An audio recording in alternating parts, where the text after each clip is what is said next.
구원하여 주실 때에는 조건이 없어요. 병들어도 가난해도 키가 작아도 커도 아무 상관없어요. 죄가 많아도 커도 작아도 아무 상관이 없어요. 예수님을 받아들이기만 하면 모두 용서받고 구원받습니다. 근데 일꾼으로 쓰임받을 때는 준비된 자를 쓰십니다. 일꾼으로 쓰실 때. 구원하여 주실 땐 조건이 없어요. 근데 일꾼으로 하나님이 뽑아서 쓰실 땐 하나님이 쓰시는 사람은 준비된 자를 쓰십니다. 오늘 다윗과 모세는 무엇이 준비되었을까? 어떻게 그들은 하나님께 그렇게 붙잡힌 바 돼서 쓰임받았을까를 오늘 살펴보려고 하는 것입니다. 이새에게는 8명의 아들이 있었습니다. 엘리압, 아비나답, 삼마, 위로 3명의 형은 군대를 갔고요. 다윗은 막내였습니다.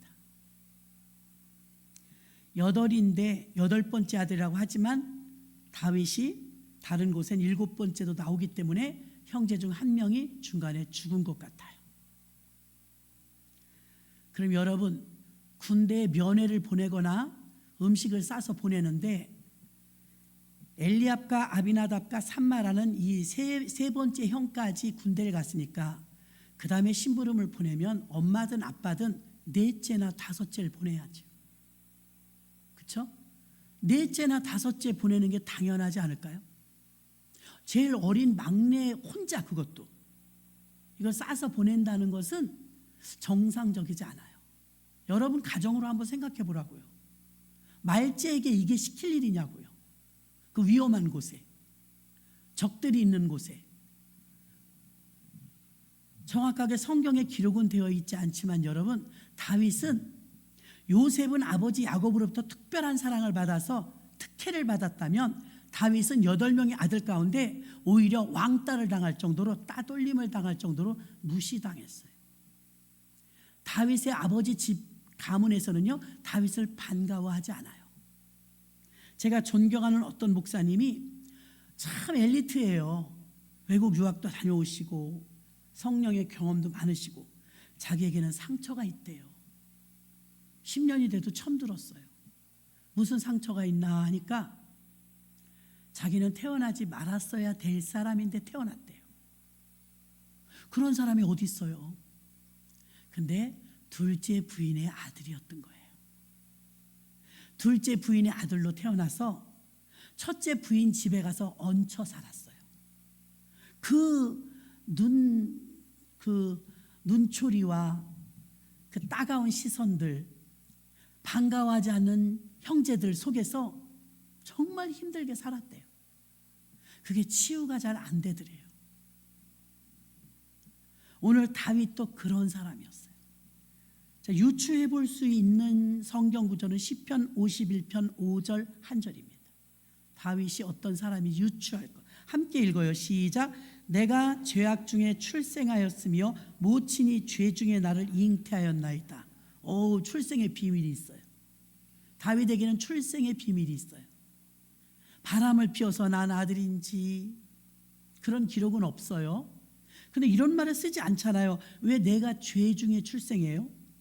우리 어머니가 왜 죄 중에 나를 잉태했다고 그래요? 그리고 실제적으로 이새가요, 다윗을 별로 인정해 주지 않았어요. 사무엘 선지자가 너 아들들 중에서 하나님이 왕을 삼으신다고 하니까 몇 월 며칠날 아들들 다 준비시켜놔라. 그럴 때 다윗은 뺐어요. 그렇죠? 다윗은 빼놨잖아요. 안 불렀어요. 사무엘이 이상한 거예요. 첫째, 둘째, 7째까지 다 갔는데도 성령의 기름 부음 소리가 하나님으로부터 안 들린 거예요. 사무엘이 물어봤죠. 이새에게. 당신 아들이 이 사람들이 다 아냐? 얘 하나 말째가 있긴 있는데 걔는 어려요. 걔는 그리고 양치고 있어요. 사무엘이 깜짝 놀래갖고 그 아이가 여기 도착하기 전에 나는 밥을 안 먹겠다. 빨리 사람을 시켜갖고 애를 데려왔죠. 데려왔더니 다윗이 얼굴이 붉고 키가 작고 아담하였더라 이렇게 되어 있어요. 근데 성령께서 사무엘에서 이 아이가 맞다. 기름을 부으라. 이스라엘 2대 왕으로 발탁될 때예요. 다윗 대단하죠? 그래서 다윗이 기름 부음을 받아서 사울 왕의 뒤를 이어, 이게 왕의 가문도 아닌데 왕을 이어받게 예비된 기름 부음을 받았거든요. 근데 아버지가 이 다윗을 도와주지 않아요. 14개의 광야를 거치면서 10년의 연단을 받아요. 떠돌이 생활, 도망자 생활. 정말 고생 많이 했어요. 나 형제 동기간이 도와줬다는 기록이 한 개도 안 나와요. 큰형이 와서 밥을 주고 갔다더라. 어머니 아버지가 엉엉 울었다더라. 이런 대목이 하나도 없어요.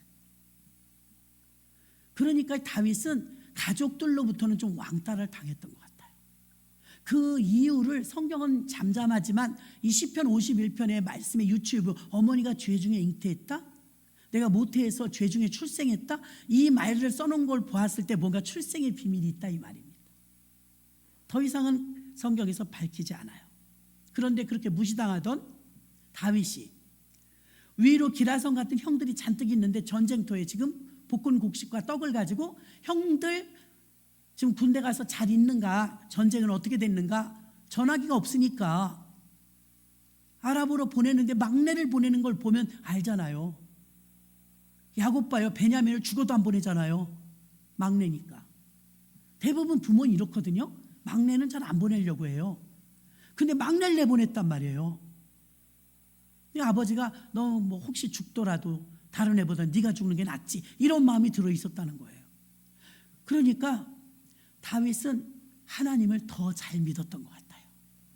주변과 가족들로부터 신뢰와 인정을 받지 못하니까 외로운 가운데 하나님만 바라보죠. 이스라엘의 국기는요, 큰 별 하나가 그려 있잖아요. 이스라엘 국기에 그 별이 다윗 별이래요.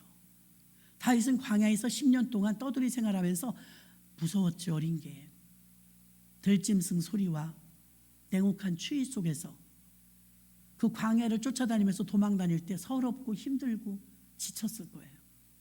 그때마다 하늘을 바라보면서 기도했대요. 하나님, 나의 아버지는 하나님이십니다. 이렇게 하나님하고 교제가 굉장히 많았거든요. 그 시편을 기록한 다윗은요, 시편의 60% 정도를 다 이 다윗이 기록했어요. 오늘날도 찬양제 같은 데 가보고 여러분 복음성가 중에 은혜스러운 거 다 다윗이 쓴 이 시에서 나온 거잖아요. 그의 영적인 깊이가 얼마나 긴밀하게 하나님하고 교제했는지를 말해주고 있습니다. 그러니까 여러분 세상에서 혹시 나는 부모님이 부자도 아니고 나는 부모님이 가문이 혈통이 좋은 것도 아니고 불평하지 마시고요. 다윗처럼 아무도 도와주는 사람 없어 오히려 그 믿음이 하나님 아버지께로 향했는 줄로 믿습니다. 사람의 관심과 사랑을 많이 받으면 하나님과 가난한 마음이 생기지 않아요. 다윗은 늘 가난했어요. 10년 동안 광야 생활하면서 하나님하고 교통하면서 많은 시를 썼고 하나님 마음에 합한 자가 되는 작업과 훈련을 철저히 받은 줄 믿습니다. 그는 순종하며 살았고요. 그는 온유하게 살았으며 그는 충성되게 살았어요. 오늘 본문의 장면은요, 골리앗과 첫 전투죠. 첫 전투. 영적으로는 데뷔하는 거, 데뷔. 하나님의 무대에 다윗이라는 사람이 데뷔하는 장면이에요. 이때 데뷔할 때요, 만약 골리앗과의 싸움에서 지지부진한 실력을 가졌었다면 이스라엘 백성들에게 주목받지 못했을 거예요. 나중에 왕의 아들이 아님에도 불구하고 다윗이 왕이 되었을 때 어떤 사람 하나도 태클 거는 사람이 없었어요. 저 사람의 뿌리는 목동 아니냐? 어떻게 저런 사람이 우리나라의 2대 왕이 될 수가 있어? 이런 말 할 수가 없었어요. 왜냐하면 골리앗 때부터 워낙에 용기가 충출하고 믿음이 충만하며 실력이 대단했기 때문에 저런 사람이 우리나라를 맡아주면 좋지, 저런 사람이 우리의 지도자가 되면 우리도 보호받지, 할렐루야, 인정받았단 말입니다. 인정. 너무 멋진 사람이 나오면 그런 사람이 지도자가 되기를 원하잖아요, 백성들이. 다윗은 그런 사람이었어요. 이미 이때 너무 멋지게 승리하지 않습니까? 이때 승리한 것 때문에 집에 가서 군인들이 다 말한 거예요.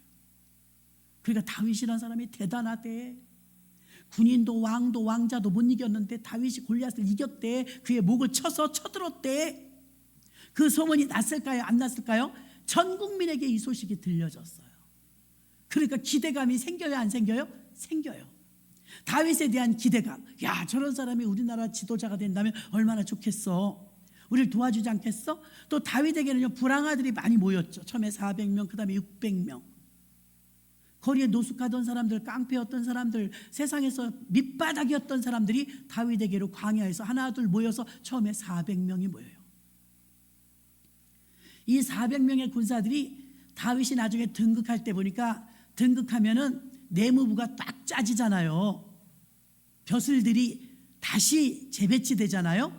그때 400명의 불황아들을 다 훈련시켜서 그 세상에서는 쓰임받지 못하던 수많은 사람들을 다윗이 인격적으로 갈고 닦고 그들을 준비시켜 갖고요, 나중에 다윗 왕국이 시작될 때 그때 그 400명 속에 들어있었던 불황아들은 모두 요직의 군인들로 앉히게 된 줄로 믿습니다.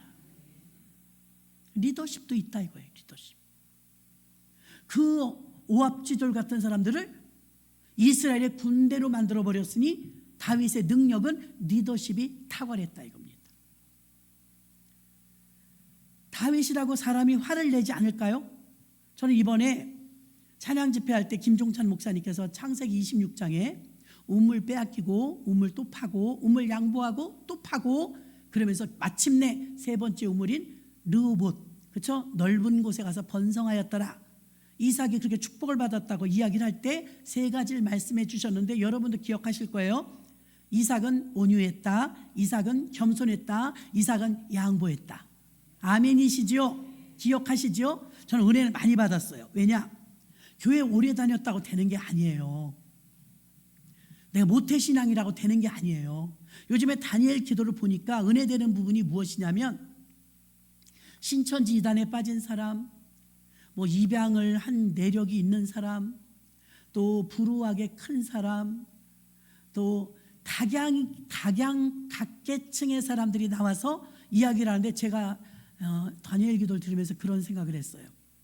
여기에 한 번이라도 해당되지 않는 사람은 없겠구나. 한 번이라도. 어제는 어때요? 불임을해서 막 아기를 낳지 못해갖고 11번의 임신과 뭐 몇 번의 수술, 그 힘든 과정을 이야기하잖아요.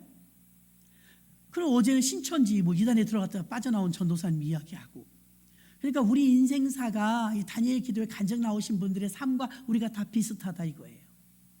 그런데 전부 승리하신 분들이 나오죠. 우리도 승리할 줄 믿습니다. 예, 승리하셔야만 하고요. 오늘 다윗이 나가서 골리앗을 이기지 못했다면 그냥 묻혀버렸을 거예요. 조그만 놈 하나가 대들었는데 죽었어. 이로 끝났을 거예요. 그런데 다윗은 이 일을 계기로 이스라엘 모든 백성과 전 국민에게 촉망받는 다음 때 왕으로 등극하게 되는 계기가, 발판이 삼어진 줄로 믿습니다. 다윗도요, 우리와 성향이 다 비슷하지 않습니까? 비슷한데요, 다윗도 화날 때가 있어요. 그런데 제가 김종찬 목사님께서 이삭이 번성하는 축복을 받고 100배의 축복을 받는 데는 그가 온유하고 겸손했고 늘 양보했고 싸우지 않았다고 했어요. 악바리처럼 싸우지 않았대요. 오늘날 밖에서 들으면 크리스찬들을 무슨 평을 하냐면, 교인들 너무 야가, 이 소리를 많이 들어요. 교인들 너무 야가, 별로 안 좋아해요. 어수룩해야 좋아해요. 똑소리 나는 것보다는요, 약간 부족한 듯하게 양보하는 마음, 너그러운 마음, 배려하는 마음, 신앙이 성숙하면 성숙할수록 이런 것들이 나와요. 열매기 때문에 나옵니다. 아멘. 여러분, 우리가 그날 들으면서 본문을 갑자기 바꾸셨어요. 새가족 초청이라니까 나는 바보 같은 사람입니다 이렇게 적어주셨었거든요, 고린도의 말씀으로. 근데 성도님들의 분포도가 어떻게 되냐고 해서 기존 성도님들이 이렇게 나오신다 그랬더니 본문을 바꾸신 거예요. 그러니까 우리가 더 은혜가 되는 게 뭐냐면, 우리의 성품을 다스리시고 우리의 인격을 만드시는 과정의 말씀을 주신 거잖아요.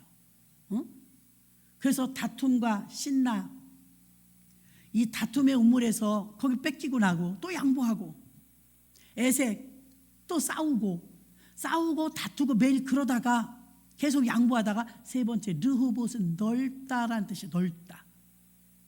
그럼 여러분, 인격이요, 우리의 신앙인의 인격이 점점 넓어져야 돼요. 점점 좁아지면 안 돼. 그런데 여러분, 시계가 거꾸로 가는지 70, 80 넘잖아요. 목사님도 소용없어요. 속이 다 좁아져요. 폭이 그럼 더 좁아지는 거예요. 그런데 르호봇은 점점 넓어지는 것인 줄로 믿습니다. 넓어지는 거예요. 똑같은 상황에서 어떤 사람은 화가 확 나요. 어떤 사람은 자비로워요. 똑같은 상황인데 여러분은 어떻습니까? 분노가 잘 조절이 되십니까? 요즘에 사건 사고를 치는 바깥 세상에서 보면 분노 조절 장애가 너무 많죠. 어른인데 아기 같은 성인 아이가 너무 많죠.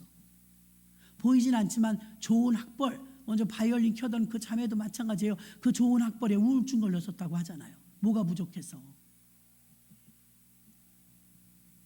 그 우울증 걸렸고 맹인인데도요, 나중에 밝게 사는 거 봐요. 우울증 극복하고 외국 유학 갔다 와서 지금 너무 밝게 살더만요. 그 앞도 보지 못하는 분이 얼마나 밝게 살아요? 그런 간증들을 들으면서 여러분 다 어려움들을 극복하더라 이 말입니다. 어려움. 우리가 그런데 교인으로서 하나님의 자녀로서 여러분들이 성화되어져야 될 부분들은 계속 점진적으로 멈춤이 없거든요. 변화되고 성화되고 영화되는 거예요. 근데 변화되는 거, 깡패가 예수 믿든 변화됐다. 변화된 상태에서 성화돼야죠. 거룩하게 바뀌어야죠. 거룩하게 바뀌고 그 다음에는 나중에 천국 갈 때는 완전한 단계인 영화의 자리에 가는 거예요. 그러니까 지금 여러분들은 성화의 자리에 가야 되거든요. 성화가 그림이 아니죠. 거룩하게 변화받아야 된다 이 말입니다. 거룩하게 여러분들이 변화받아야 되는데 예수 오래 믿으면 믿을수록 거룩하게 변하지 않고 더 쪼잔해질 때가 많아요. 왜 이 말씀을 또 드리느냐? 김종찬 목사님이 이삭의 이야기를 했는데도 불구하고 저는 오늘 이 연결되는 말씀을 또 하는 거예요. 왜? 지금 우리에게 당면한 숙제는 인격이에요. 우리의 품격이에요. 언어와 행실이 여러분의 신앙이에요. 여러분 입에서 나가는 말과 언어와 행실이 곧 여러분의 신앙의 척도입니다. 그 말 들어보면 그 사람의 신앙 다 나오는 거예요. 말 들어보면 목사, 전도사, 장로, 안수집사라 안전한 게 아니에요. 여러분이 얼마나 품격을 갖추었느냐, 인격을 갖추었느냐, 그거를 분별하는 법을 알려드리려고 해요. 어떻게 분별하느냐? 그냥 입으로 말이 쉽게 확 나오잖아요. 벌써 얼굴이 빨개지고 눈살이 찌푸러지면서 혈기가 확 나오잖아요. 여러분 아직도 우리가 직분을 가지고 있음에도 불구하고 혈기가 확 나온다, 성질이 난다. 멀었어요 여러분. 그러면 죄송하지만 아직 덜 다듬어진 거예요. 목사라도 장로라도. 다윗과 이삭의 공통점은요, 모세도 마찬가지로 온유해요. 온유는 다소곳한 게 온유가 아니에요. 온유가 뭘까? 온유는요, 오늘 그 구별하는 법 말씀드리는 거예요. 다윗이 분노할 때는 어느 때였을까? 다윗이 온유할 때는 어느 때였을까? 17장 28절에 보니까 장형 엘리압이 다윗이 사람들에게 하는 말을 들은지라. 형이 말을 들었어요. 무슨 말을 들었어요? 다윗이 대결하러 나간다는 소리를 들었어요. 다윗은 17장 23절에 블레셋 사람의 싸움 도두는 가드 사람 골리앗이라 하는 자가 그 항우로 나와서 전과 같은 말을 하며 다윗이 들으니라. 똑같이 두 사람이 무슨 말을 들었어요. 다윗은 골리앗이 호령호령하는 소리를 들었고요. 다윗의 형 엘리압, 장형, 맏형은요 다윗이 출전한다는 소리를 들었어요. 여러분도 매일 소리를 들어요. 듣고 분노하는 소리도 있고요, 듣고 기쁜 소리도 있잖아요. 그 다윗은 지금 노발대발하면서 건방진 골리앗의 목소리를 들었어요. 듣고 화가 났어요. 저 할례 없는 짐승만도 못한 골리앗이 감히 우리 하나님을 모욕해? 하면서 화가 났죠. 하나님을 모욕하는 걸 참을 수가 없었어요. 그런데 다윗의 형은 똑같은 겁니다. 다윗의 형은 다윗이 출전한다는 소리를 듣고 화가 났어요. 우리도 못 나가는데 네가 나가냐 이거예요. 자기는 못해도 믿음이 부족하니까 동생은 믿음이 크니까 할 수 있잖아요. 격려해 줘야 되는데 불러옵니다. 야 이놈아, 네가 전쟁이 무슨 장난인 줄 알아? 너 어찌해서 네가 나간다고 그랬어? 형 왜 그래요? 저 골리앗을 그럼 내버려둬요? 내버려둘 수 없잖아요. 그랬더니 저 사람은 나면서부터 용사인데 네가 어떻게 이기려고, 네가 전쟁이 무슨 쇼인 줄 알아? 그리고 막 격분해요. 근데 여기서 사무엘상 17장 30절 보십시오. 30절. 돌이켜 다른 사람을 향하여 전과 같이 말하며 백성이 전과 같이 대답하니라. 다윗이 29절에도 변명하죠. 내가 무엇을 하였나이까? 이유 없이 내가 싸울까요? 하고 말했어요. 그리고 다윗이 여기서 처신을 잘한 게 뭐냐면, 형이 노발대발 지금 화가 났잖아요. 우리들도 못 나가는데 네가 왜 저 출전한다고 나서냐 이거예요. 진짜 동생을 사랑한다면 이게 사랑해서 나오는 소리는 아니에요. 사랑한다면 야 그러지 마, 내가 나갈게 이래야겠죠. 사랑한다면 야 너보단 그래도 내가 낫겠지. 그게 진짜 형이죠. 대신 나가주는 거. 근데 네가 지금 이 전쟁을 우습게 하느냐? 그러면 판단하죠. 그때 다윗이 온유하다는 것은요, 자기를 막 공격하는데 돌이켜, 이 말은 건방진 모습이 아니에요. 엉뚱한 충돌을 피하는 거예요. 다시 정리하면요, 나를 막 공격해 올 때 대꾸하지 않아요. 혈기도 나지 않아요. 분노가 일어나지도 않아요. 성내지 않아요. 만약에 여기서 노발대발 형 도대체 왜 그래 하고 형하고 붙어서 싸웠다면 다윗은 골리앗하고 싸우는 자리까지 못 갔을 거예요.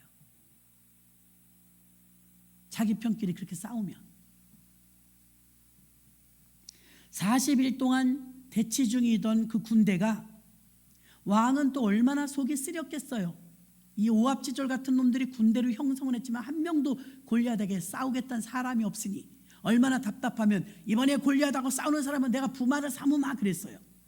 공주를 주겠다고 해서 공주. 근데 아무도 안 나가요. 자기 목숨이 더 귀하기 때문이죠. 왜 다윗인가? 다윗은 그걸 따지지 않았어요. 계산하고 따지면 못 나갈 거예요. 사무엘상 16장 6절로 7절. 그들이 오매 사무엘이 엘리압을 보고 마음에 이르기를 여호와의 기름 부으실 자가 과연 그 앞에 있도다 하였더니 여호와께서 사무엘에게 이르시되 그 용모와 신장을 보지 말라. 내가 이미 그를 버렸노라. 나의 보는 것은 사람과 같지 아니하니 사람은 외모를 보거니와 나 여호와는 중심을 보느니라. 아멘. 유명한 말씀이 여기서 나온 거예요. 하나님은 중심을 본대요. 기름 부음 받을 때 다윗을 채택한 경우를 지금 말하고 있는 것입니다. 아들 중 누구도 선택받을 줄 몰랐어요. 누군지 철저히 알고 순종하는 건 순종이 아니죠. 너희들은 용모와 키를 보지만 나는 용모와 키를 보지 않고 중심을 보았다. 다윗의 중심은 무엇이길래? 다윗이 택함 받은 것은 외모가 아니고 중심이라고 나와 있습니다. 온유한 자의 중심은요, 나 개인에게 향하여서 자존심 상하는 말, 감정을 건드리는 말, 신경전을 벌리는 말을 들어도 대적하고 싸우지 않아요. 그런 사람은 이미 그 성품이 예수님 닮은 것이요, 이삭과 같은 마음이요, 온유한 마음이요, 관용하는 마음이요, 양보하는 마음이 들어있는 줄 믿습니다. 목사라도 혈기를 다스리지 못하는 사람이 얼마나 많은데요. 오늘 제목, 하나님이 쓰시는 사람이에요. 구원받는 데는 아무 조건이 없지만 하나님이 쓰시려면 준비된 자를 쓰십니다. 그래서 여러분이 교회 생활을 통하여서 훈련 받아야 합니다. 주님이 기뻐하시는 성품으로 거듭나야 합니다. 온유한 자의 중심을, 온유한지 온유하지 않은지를 중심을 보는데, 온유한지 아닌지의 중심, 그 중심이 무엇이냐면 나를 공격할 때 같이 공격하지 않고 성질내지 않는다 이 말입니다. 혈기를 내지 않아요. 그럼 혈기를 낼 줄 모르는 사람도 있더라고요. 착한 사람. 다윗은 혈기 낼 줄 알아요. 블레셋의 장수인 골리앗에게 화가 나서 견딜 수가 없었어요. 네가 어쩌여 우리 하나님을 모욕하느냐, 이 짐승만도 못한 인간아. 이거 화내는 거거든요 지금. 그리고 싸우겠다는 거예요. 저 꼴을 볼 수가 없다는 거예요. 하나님 모욕당하는 걸. 진정한 온유한 자의 특징은요, 내가 공격받을 땐 참아요. 뺨을 때려도. 어떤 분이 그러더라고요. 분석도 잘했어요. 뺨을 쫙 때리면요, 그 사람의 왼편인가? 그쵸? 상대를 때리면 이쪽 맞겠죠? 그건 돌려대래잖아요.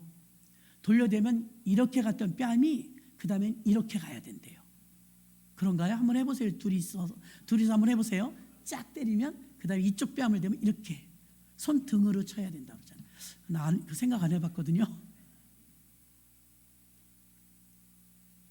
그럼 여러분, 이건 감정이 나가요. 한 대는, 그렇죠? 분노했으니까 감정으로 딱 나가는데 이쪽 뺨도 더 때리라고 하면, 그때는 일단 한번 감정으로 후려 갈겼는데 또 이쪽도 되면서 더 때려, 그러면 이 사람이 후려 갈길 때 마음은 선한 마음은 아니에요. 악한 어떤 것의 영향에 의해서 분노가 올라와서 혈기로 때린 거거든요. 이쪽도 때려라 그럴 땐요, 생각하는 거예요. 바보 아니야? 왜 때리라고 그래? 하나님은 선으로 악을 이긴다는 게 무슨 방법이냐면, 이쪽 뺨을 또 한 대 때리려면 생각해 봐야 돼요. 바보가 아니고는 왜 때리라고 할까? 그 사이에 혈기, 마귀, 분노 조절하지 못했던 게 조절되는 걸로 카운트가 팍 바뀌는 거예요. 반전. 그 생각하게 되는 거예요. 다른 사람을 한 대 때리면 너도 맞아라, 같이 때리거든요. 같이 때려야 이게 싸움이 되는데, 그럼 뭐 주거니 받거니 싸우잖아요. 근데 한 번 때렸는데 이쪽도 시원하게 한 번 더 때리세요. 그러면 싸움이 안 돼요. 짓밟고 갈지라도 더 이상 싸우면 안 된다니까요. 그것은 이미 이긴 거예요. 마귀가 떠난 거예요. 혈기로 인하여서 올라왔던 분노가, 조절을 못했던 분노가 이쪽 때렸는데 반응이 이쪽도 때려, 그러니까 가라앉는 거예요. 그렇게 이겼다 이 말입니다. 온유한 사람은 내가 공격당할 때는요, 공격하지 않아요. 하나님이 공격당할 때는요, 못 참아요. 이것은 모세도 똑같았어요.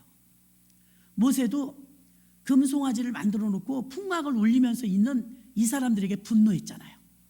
10계명을 들고 와서 팍 던져버렸어요. 화났어요. 그러니까 모세도 혈기 낼 줄 안다 이 말이에요. 하나님 말씀을 받을 자격이 너희들은 없다. 그러면서 10계명 두 돌판을 던져버렸어요. 이 분노가 일어난 거거든요. 근데 누나하고 형하고 와갖고 막 공격을 해요. 민수기 12장에 보면, 왜 너는 구수 여자를 취해서 재혼하냐? 같은 나라 백성하고 해야지. 원래 그래야 되거든요. 왜 피부가 검은 사람하고 재혼하냐 이 말이에요.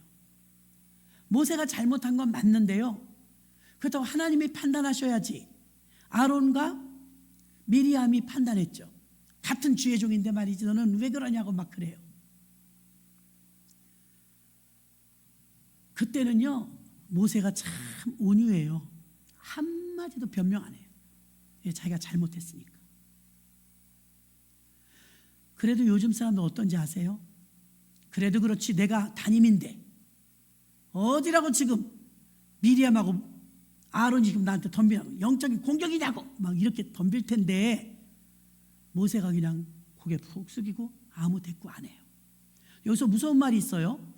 여호와께서 들으셨더라, 이렇게 써놨어요 성경에. 여호와께서 들으셨더라. 그들이 셋 다 나오래. 셋 다 진 앞으로 나오라. 그 셋이 나갔어요.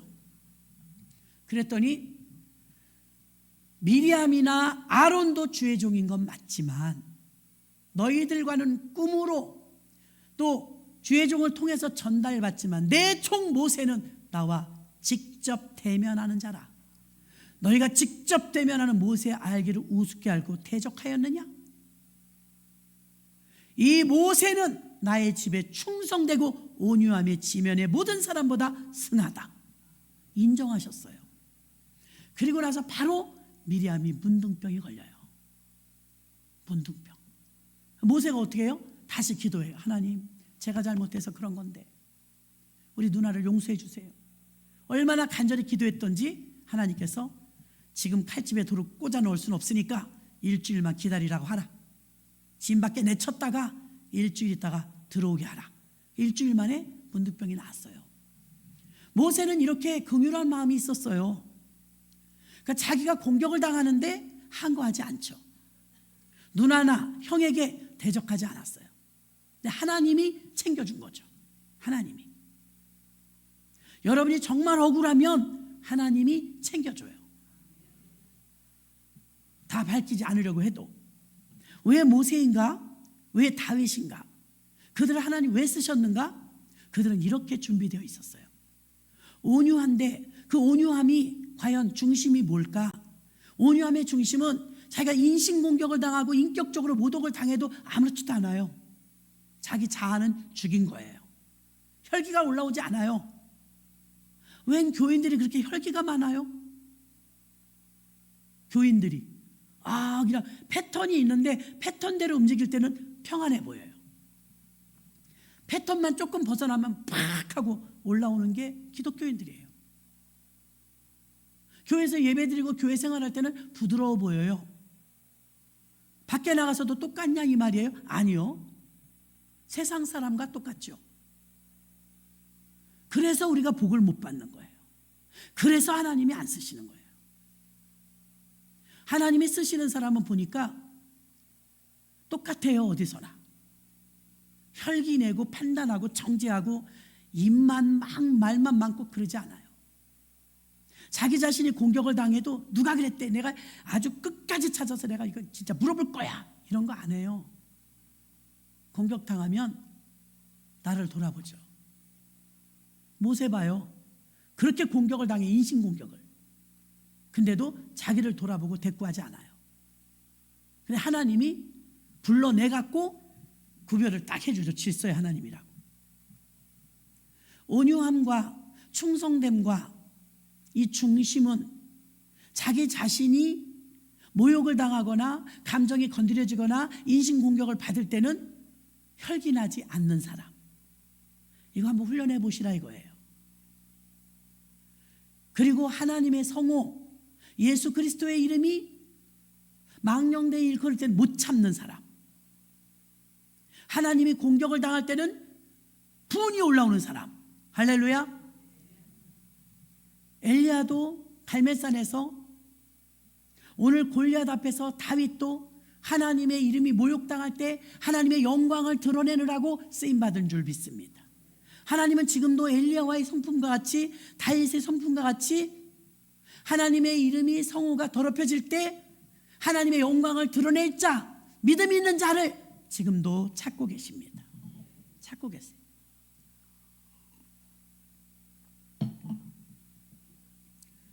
민수기 12장 3절에 보니까 이 사람 모세는 온유함이 지면의 모든 사람보다 승하더라. 마태복음 5장 5절에 보니까 온유한 자는 복이 있나니 저희가 땅을 기업으로 받을 것이며. 아멘. 온유함은 다 땅을 기업으로 받는다는 건 부자 된다는 얘기예요. 기도 많이 해서 복 받는 자인데 아니라니까요. 기도도 해야 돼요. 기도 많이 하고 혈기 여전히 내고 기도 많이 하고 여전히 성질 부리고 기도 많이 하고 여전히 남의 말하고 못 받아요. 복을. 온유한 성품으로 여러분이 갈고 닦아야 해요. 성령도 보세요. 예수님은 가난한 자, 불우한 자, 아픈 자 누구에게나 친구예요. 그래서 우리를 구원해 주실 때는 아무 조건이 없다고 했어요. 사도행전 교회는요 7명의 안수집사를 뽑는데요, 고르고 골라서 성령 충만한지, 믿음이 충만한지, 지혜가 충만한지, 칭찬 듣는지 아주 엄격하게 보았습니다. 그리고 나서 안수집사를 뽑았어요. 나 10년 됐는데 장로 안 주나? 10년 됐으면 장로 줘야 되는 거 아니야? 아니요. 준비돼야 주십니다. 준비돼요.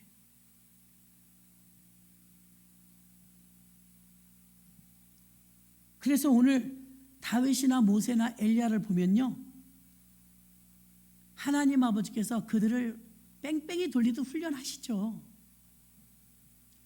훈련을 받고 나니까 다윗이 다윗 될 수 있었고 모세가 모세 될 수 있었는 줄로 믿습니다.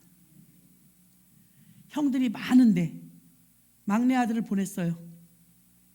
막내 아들에게서 왕의 자질이 되는지 하나님은 만들어 가시는 것입니다. 장형 엘리압이 이 말을 듣고 화를 냈지만 다윗은 대꾸하지 않았어요. 민수기 12장 1절부터 3절에 모세가 구스 여자를 취하였더니 그 구스 여자를 취하였으므로 미리암과 아론이 모세를 비방하니라. 그들이 이르되 여호와께서 모세와만 말씀하셨느냐 우리와도 말씀하지 아니하셨느냐 하매 여호와께서 이 말을 들으셨더라. 봐요, 여호와께서 이 말을 들으셨더라. 자기들도 주의 종이라는 거예요. 민수기 12장 3절 이 사람 모세는 온유함이 지면의 모든 사람보다 승하더라. 아멘. 구스 여자를 취한 모세에게 아론과 미리암이 뒤에서 비방하고 다녔어요. 모세는 이 3남매 중에 막내였지만 하나님이 모세를 자꾸 높이시니까 아론과 미리암이 질투심이 폭발한 거예요. 그 자리를 감히 노립니다. 2절에 여호와께서 이들의 비방을 들으셨더라. 모세는 따지지 않고 싸우지 않았는데 모세는 자기 자신을 죽이는 훈련이 끝난 사람이었기 때문에 여전히 공격받아도 온유했는데, 그리고 온유한 자가 무시당하면 하나님이 가만히 있지 않습니다. 온유한 자 무시하시면 잘 될 리가 없어요. 하나님께서 들으시고 보복을 해주셨습니다. 보복. 미리암이 문둥병에 걸렸던 것이죠. 지도자 리더를 흉봤다고 리더가 같이 흉보면 주변은 다 상처받아요. 모세는 같이 대적하거나 싸우지 않고 모세는 온유함으로 중심을 보였습니다. 온유한 자의 특징은 화를 다스릴 줄 알아요. 화를, 분노 조절을 할 줄 알아요. 제일 처음 살인죄를 저질렀던 가인에게 너는 죄를 다스릴지니라 하잖아요. 너가 화를 다스리지 못해서 네 동생을 쳐 죽였으니 너는 이제 죄를 다스릴지니라. 창세기 가인에게 하나님이 하시는 말씀이에요. 결국 가인이 그렇게 저주받을 수밖에 없었던 것은 온유하지 못했기 때문입니다. 분노 조절을 하지 못했기 때문입니다. 성질나는 거 다 하면, 기분 나쁘다고 감정을 다 표출하면, 하고 싶은 말 여러 번 다 하면 그게 무슨 예수 믿는 사람이에요. 이번 주에 김종찬 목사님 오셔서 주신 말씀이 그 말씀이에요. 당신은 온유한가? 당신은 겸손한가? 당신은 양보하는가? 그런 사람이 온유한 사람이라잖아요. 온유하니까 복받았다잖아요. 모세는 온유함이 훈련되었어요. 감정대로 추스리지 못한 게 아닙니다.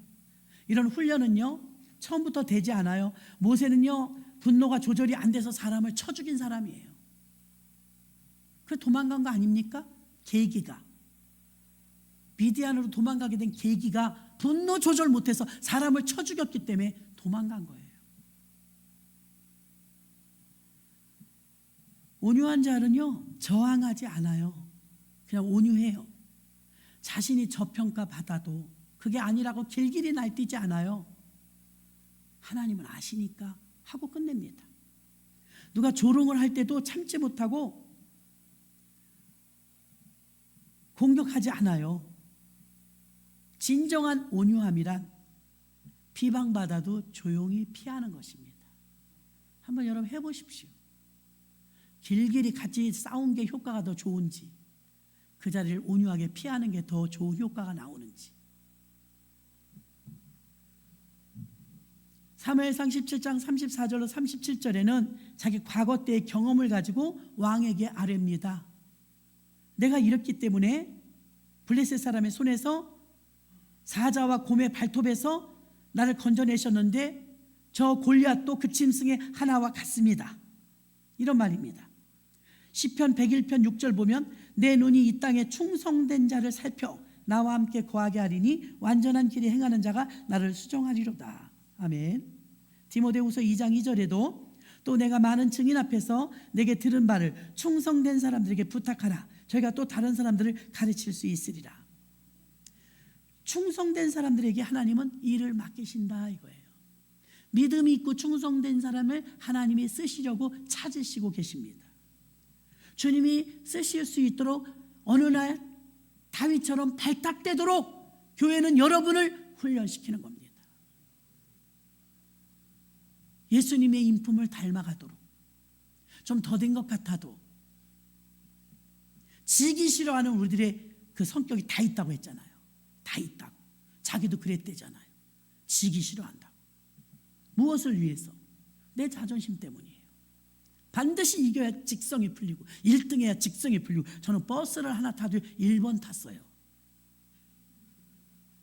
줄을 다 서 있잖아요. 버스가 딱 내 앞에서 서게끔 그게 딱 조절이 돼. 그럼 제가 서 있는 곳에 딱 버스가 와서 문 착 열리고 1번. 그 2번도 싫어. 성격이에요. 성격, 기질. 여러분들도 다 한 성깔 하시잖아요. 그런데 예수 믿고 오래 믿어서 저절로 되는 게 아니고요. 훈련받고 깨지고 고난을 많이 받으면 많이 받을수록 주님으로부터 우리가 받는 게 있어요. 단풍잎이 너무 예쁘잖아요. 요즘에 차 타고 지나가다 보면 너무 곱더라고요. 단풍색이 고우면요, 햇빛을 많이 받은 거래요. 비가 많이 오거나 날이 가물면 단풍이 그냥 떠요. 색상이. 요즘 단풍 굉장히 예쁘거든요. 단풍이 고우면 고울수록 햇빛을 많이 받은 것인데, 여러분들이 고난 때문에 하나님 앞에 나왔다가, 고난 때문에, 문제 때문에 기도하다가 주님으로부터 빛을 많이 받는 거예요. 그럼 어떻게 되느냐? 빛깔이 좋아질 것입니다. 하나님 보시기에 좋았더라. 빛깔이 좋아지는 거예요. 충성된 자와 온유한 자의 중심은 보니까, 내가 공격받을 때, 내가 저평가받을 때 억울하다고 하지 않아요. 그런가 보다 하고 지나가요. 우리 자존심을 건들 때 그것 때문에 파르르 하지 않아요. 그게 인격이에요. 그 대신 교회가 욕을 먹을 때, 예수님이 욕을 먹을 때, 하나님의 명예가 실추될 때 못 참는 거죠. 바보처럼 그냥 착하기만 한 게 아니라 공의로운 부분, 정의로운 부분에서는 목소리를 낼 수 있는 사람, 그게 바로 다윗이고, 그게 바로 모세고, 그게 바로 엘리야였습니다. 충성되다고 민수기 12장 7절에서 인정하셨죠. 내 종 모세와는 그렇지 아니하니? 6절부터 볼까요? 민수기 12장 6절. 이르시되 내 말을 들으라. 너희 중에 선지자가 있으면 나 여호와가 이상으로 나를 그에게 알리기도 하고 꿈으로 그와 말하기도 하거니와 내 종 모세와는 그렇지 아니하니? 그는 나의 온 집에 충성됨이라. 그와는 내가 대면하여 명백히 말하고 은밀한 말로 아니하고, 그는 또 여호와의 형상을 보겠거늘 너희가 어찌하여 내 종 모세 비방하기를 두려워 아니하느냐. 온유한 자를 공격하면 하나님이 공격하신다니까요. 같은 믿는 사람끼리였어요. 같이 믿는 사람, 모세와 아론도 하나님 믿고, 또 미리암도 하나님 믿고, 우리도 다 하나님 믿고, 하나님은 온유한 자의 편입니다. 온유한 자의 편을 들어주셨어요. 그게 바로 사명의 길을 가는 것이죠. 과거의 믿음이 현재의 현장에서 작용하도록 하시기 바랍니다. 과거의 곰이나 사자에게서 양을 찾아왔던 다윗이 지금도 변하지 않았다고 믿어요. 왜 우리가 흔들리고 힘들까요? 하나님에 대한 신뢰가 흔들려서예요. 다윗은 흔들리지 않았어요. 과거에 내가 양칠 때 곰이나 사자가 와서 나를 공격할 때 내 힘으로 난 이겼다고 생각하지 않는다. 그때 곰과 사자의 발톱에서 나를 건져주셨던 그 하나님이 지금 저 골리앗에게서도 건져주실 줄 나는 믿습니다. 신뢰가 흔들리지 않았어요. 환경 바뀌었다고 흔들리지 않았어요. 그 결과 다윗은 골리앗을 대결할 때 너는 칼과 창과 단창으로 내게 오거니와 나는 만군의 여호와 이름으로 내게 가르라 하면서 돌멩이 하나 던졌을 뿐인데, 애기 주먹만한 돌입니다. 그 돌멩이가 들어보면 꽤 무겁더라고요. 그거를 팍 돌려서 압력에 의해서 던지면 충격이 크죠. 아무리 거인이라도 일단 쓰러져 버렸어요. 꽝 하고 쓰러졌는데 죽진 않았죠. 머리 깨졌을지 몰라도. 그때 그 틈을 놓치지 않고 막 달려가서, 자기는 칼이 없으니까 골리앗 칼 쫙 빼갖고 골리앗 칼로 골리앗의 목을 베서, 옛날 고대 전쟁은 그렇대요. 적장의 머리를 쳐들어야 이게 이긴 거래요. 대표들끼리 싸워서.